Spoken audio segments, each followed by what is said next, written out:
Today, I would like to talk about safety in Korea. We plan to make a total of 4 episodes. You may have seen a video or photo of a coffee shop in Korea where there are only laptops, cell phones, or bags on tables, but no one is there. Koreans mark their seats with belongings. The courier just leaves a package in front of the house. The loss rate is said to be close to 0%. The cases of umbrellas are interesting. Used umbrellas are spread out in the hallway in front of the house.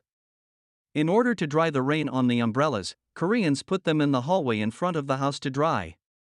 No one takes them. The reason is because of the CCTV. Korea is not the country with the most dense CCTVs. However, Korea is the country that uses CCTV most efficiently. It is a country that quickly checks public and private CCTVs and dashcams and solves problems quickly when problems arise. Another reason is that Korea is like an island country. The process to escape to another country is complicated. In Korea, all major crimes that have occurred on TV in the last 5 years have been caught. As much as that, there is a perception among Koreans that if they commit a crime, they will be caught.